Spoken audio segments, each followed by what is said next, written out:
او چې کله عمر ابن خطاب په دور خلافت کې د کوفی گورنر شو، بیا عمار ابن یاسر سه 21 مهینه یا 2 کاله د گورنری وکړه، او بیا الته څه په ځمکه باندې څه مسله رااله چې بصره دا یو علاقه و تنګه وه، کوفه دا یو علاقه وه دا ډېره زیاته وسیع وه. بصرې والا خبره وکړه چې یاره کوفې نه لږه ځمکه موږ له راکړئ چې بصره لږه فراخه شي، کولاو شي.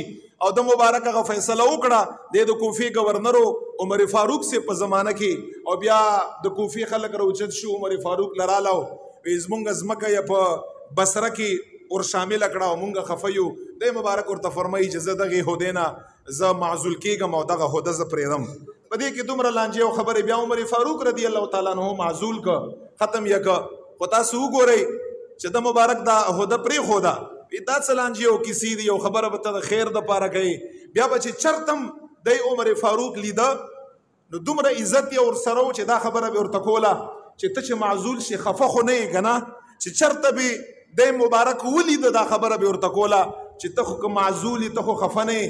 دی ورته قربان چې کله تا زه مقرر کړمه په تقررۍ باندې زه نه ومه خوشحاله، نو په لرې کېدو باندې به څه خفه شمه. دی ورته فرمایي چې زه مقرر شم زه نه وم خوشحاله.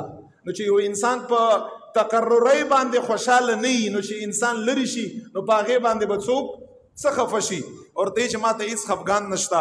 دی مبارک ډیر عظیم شخصیت، ډیر لوی شخصیت. دله به چې دی په ابتدا د اسلام کې داسې اذیتونه او تکلیفونه یې ول ورکړي وو چې په اوبو کې به دی مبارک په ګرمو اوبو کې به دی مبارک ډوب که، په ګرمو اوبو کې او په ریګ باندې او په اور باندې دی مبارک به دومره تکلیف کې مبتلا شو چې خولې نه به یې کله کله داسې الفاظ وواته چې هغه به کفري الفاظ وو، د کفر الفاظ بو.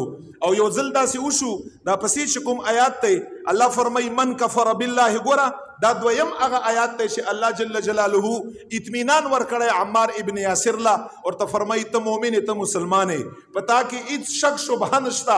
هغه ذات او شخصیت چې رب لا یزال یې په عرش باندې د ایمان تصدیق که چې دا مؤمن مسلمان دی. الله فرمایي او دغه آیات بیا نازل شو الا من اکره وقلبه مطمئن بالایمان. او دا شکل دا آیات نازلېده. د مبارک فرمایي چې زه په ګرمو اوبو کې زه غوپه کړم او ډیر زیات یې غوپه کړم، ډیر زیات چې د سړي ساه خفه شي، او بیا په اور باندې او بیا په سکروټو باندې. مبارک فرمایي چې کله به زما ملا په ګرمو اوبو کې لنده وه او زه به په سکروټو باندې څملولمه، چې ما هغه ملا به داسې زغ غوندې اواز وکړه، دا لون سیز داسې زغ غوندې اواز کوي، ما به د خپلې د ملا د چربۍ بوی په پوزه باندې محسوساوه. دی مبارک فرمایي دا په ویلو کې اسانې دي او په اورېدو کې اسانې دي، خو دا عملي توګه باندې دا خبرې دا اسانې خبرې نه دي چې انسان د خپل ملا د وازګي بوی او اواز محسوسوي. نو دی فرمایي عمر فاروق مبارک په زمانه کې زه ناستمه او په ملا باندې زما یو څادر او هوا راله او هغه څادر یې زما د ملا نه اوچت که چې عمر فاروق رضی الله عنه د زما د دغې ملا هغه هیئت او هغه شکل یې ولیده چې ټوله کوتي کوتي داغي داغي او په یو عجیب انداز باندې زما د ملا وه. چې ما نه تپوس وکړه یاسر مبارکه د ملا کیفیت دا خو ما اوس ولیده، دا څنګه ملا ده چې دا غوښه پورې نشته، سرمن پورې نشته، روغ ځای په دې کې نشته. د مبارک ډېر ښایسته جواب ولا ورکړی، ډېر ښایسته جواب. ورته فرمایي عمر فاروق سے مبارکه نور څه نشم ورته ویلی، صرف دومره به ورته ووایم چې دا د رسول الله د مینې داغونه دي، دا د نبي علیه السلام سره د هغې وخت د محبت داغونه دي چې دا د زما په ملا باندې دي، او ماله به دغې کافرانو اذیت راکه او ماله به تکلیف راکه، رسول الله نه واوړه او دین نه واوړه، قرآن نه واوړه، توحید نه واوړه.